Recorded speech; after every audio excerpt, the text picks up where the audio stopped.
안녕하세요. 사연 보내주셔서 감사합니다. 아이의 식사 시간이 스트레스가 되고 또 부모님이 먼저 지친다는 마음. 말씀만 들어도 얼마나 힘드셨을지 느껴져요. 요즘 식사 문제로 고민하는 가정이 정말 많기 때문에 부모님 혼자만의 어려움이 아니라는 점 먼저 알려드리고 싶습니다.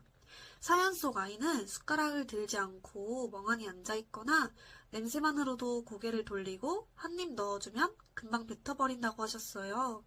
또 조금만 권해도 짜증을 내고 결국 좋아하는 간식만 먹는 상황이 반복된다고 하셨죠.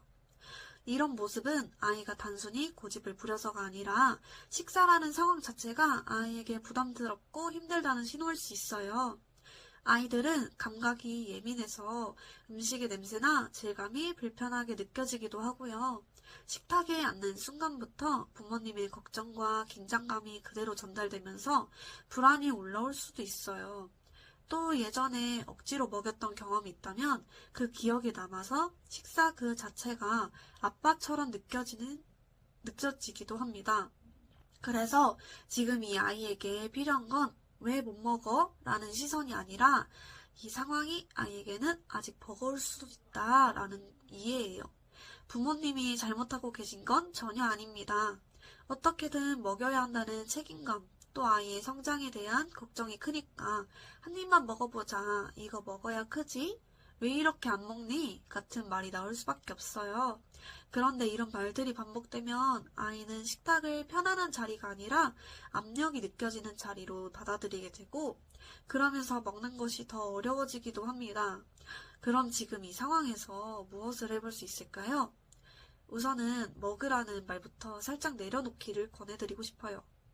며칠 혹은 몇 주만이라도 먹이라는 말을 줄여보면 아이의 긴장이 훨씬 내려갑니다. 아이가 실제로 먹었는지를 기준으로 보기보다 식탁에 앉아있는 시간을 먼저 인정해주는 게 필요합니다. 가령 3분이라도 앉아있었다면 그것만으로도 충분히 의미 있는 시도예요. 또 아이에게는 바로 먹기보다 먹기 준비 단계가 필요할 수 있어요. 냄새 맡아보기, 손으로 만져보기, 작은 조각을 접시에 몰려보기, 색을 살펴보기 같은 아주 작은 경험들이 아이에게는 식사로 가는 과정입니다. 이런 시도를 했을 때는 앉아있어줘서 고마워, 냄새 맡아줬구나, 잘했어, 만져본 것만으로도 충분해 라고 양이 아닌 시도를 칭찬해주세요. 그리고 간식도 조금 줄여볼 필요가 있어요. 특히 단맛이나 바삭한 간식들은 아이의 미각을 강하게 자극해서 정작 밥이 더 맛없게 느껴질 수 있거든요. 아이는 식사 전후 간식의 양을 조금 줄여보세요. 마지막으로 식탁을 먹이는 자리가 아닌 함께 머무는 자리로 바꿔주는 것이 정말 중요합니다. 아이가 편안함을 느껴야만 새로운 시도를 해볼 힘이 생기기 때문이에요. 부모님이 조금 여유 있는 표정으로 앉아 계시는 것만으로도 아이는 여기 괜찮은 곳이구나 하고 느끼게 됩니다.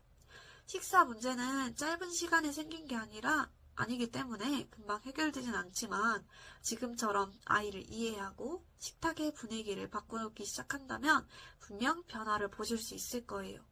아이가 자신의 속도대로 먹는 힘을 천천히 길러갈 수 있도록 저도 함께 응원하겠습니다. 사연 보내주셔서 감사합니다.